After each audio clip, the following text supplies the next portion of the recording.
Warner Brothers just broke a Hollywood record for the most consecutive movies that opened to 40 plus million dollars.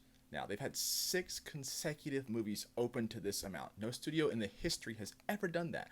And several of these are original films. So, for people who say there's no original films out there, it's just remakes and superhero stuff and reboots, that's not the case. Warner Brothers broke a record, and some of these movies are Weapons, an original horror film from Zach Cregger, the guy who did Barbarian, which is a great movie. Weapons is already over $150 million on a $38 million budget for an original horror film. That's outstanding. It's in my top 10 movies of the year.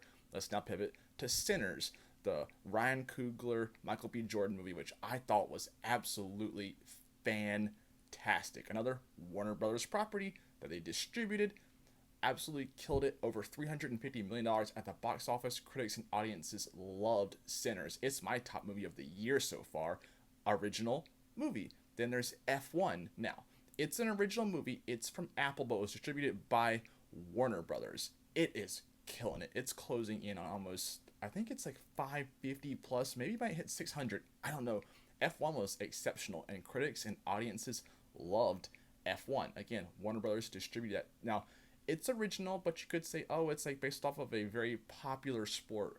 So I could see that argument, but still an original film nonetheless. And it killed it and had people loved it all across. Another massive one. Then Superman, obviously not an original film, but a new start to a universe that had a tarnished brand in DC. Like if you look at the last couple of DC films of the old universe, just did not cut it. Absolutely just terrible box office performances.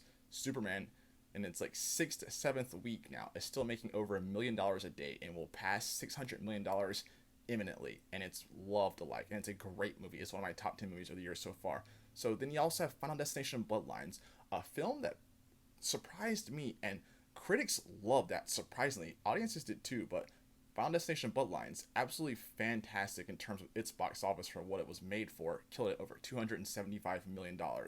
Then you have a film like Companion, which didn't hit that mark, but was like a straight to streaming with a limited release date. Companion was absolutely great. I loved Companion. It was a very, very good movie, which should have done more. The box office deserved to do more. Unfortunately, didn't hit that mark. But then Minecraft, one of the top 3 movies of the year in terms of box office, almost $1 billion, over $970 million.